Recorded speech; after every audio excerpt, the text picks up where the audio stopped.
संविधान दिवस पर राजधानी भोपाल सहित संपूर्ण मध्य प्रदेश के कई कार्यक्रम आयोजित हुए। इसी कड़ी में राजधानी भोपाल स्थित विधानसभा के मानसरोवर सभागार में संविधान दिवस के अवसर पर संविधान की प्रस्तावना के सामूहिक वाचन कार्यक्रम आयोजित किया गया।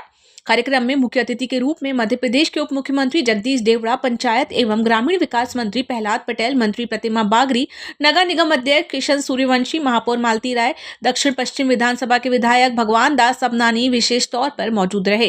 कार्यक्रम को संबोधित करते हुए मुख्य अतिथियों ने कहा कि देश की आजादी के बाद 26 जनवरी 1950 को भारत देश का संविधान लागू किया गया, जिसमें बाबा साहब अम्बेडकर की महत्वपूर्ण भूमिका रही। संविधान में व्यक्तियों को अधिकार दिए गए हैं, उन अधिकारों को देश के प्रत्येक नागरिकों को पढ़ना चाहिए। इतना ही नहीं, पंचायत मंत्री ने कहा कि नागरिकों को अपने अधिकारों के साथ कर्तव्यों का भी बोध होना चाहिए।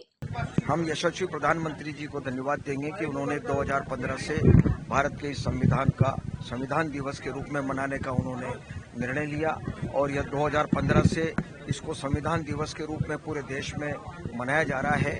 निश्चित रूप से हम सब बहुत ही गौरवान्वित हैं।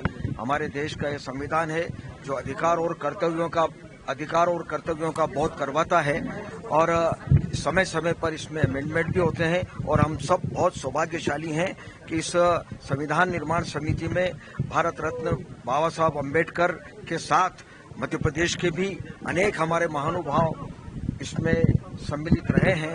यह हम सब के लिए, मध्य प्रदेश वासियों के लिए बड़े सौभाग्य की बात है और हमारे सभी सम्मानीय उन सदस्यों को जिन्होंने भारत के संविधान के निर्माण में जो सहयोग किया है, उन सबको भी हम प्रणाम करते हैं और आज इस संविधान दिवस के अवसर पर आप सबको बहुत बहुत बधाई, बहुत शुभकामनाएं। संविधान दिवस के रूप में माननीय प्रधानमंत्री जी ने 2015 से संसद के केंद्रीय कक्ष में इसका सबसे पहला आयोजन किया था। मैं गर्व के साथ कहता हूं कि 299 सदस्यों में से 29 मध्य प्रदेश के थे। मैं सौभाग्यशाली हूं कि हरि विष्णु कामत जैसे मूर्धन्य नेता उस संविधान सभा के सदस्य थे और जिनकी सक्रिय भागीदारी थी। मुझे लगता है आने वाली पीढ़ी को 3 बातें जरूर ध्यान रखना चाहिए। उनके मौलिक अधिकार क्या हैं वो जरूर पढ़ें, उसमें कर्तव्यों का भी उल्लेख है वो जरूर पढ़ें, और तीसरा है केंद्र और राज्य के संबंध। अगर इतना भी आने वाली पीढ़ी ने ध्यान में रखा तो मुझे लगता है किसी भी प्रकार का कोई भी मतभेद ऐसा नहीं है जिसको संविधान के दायरे में नहीं सुलझाया जा सकता। टीवी के लिए हेमंत माली की रिपोर्ट।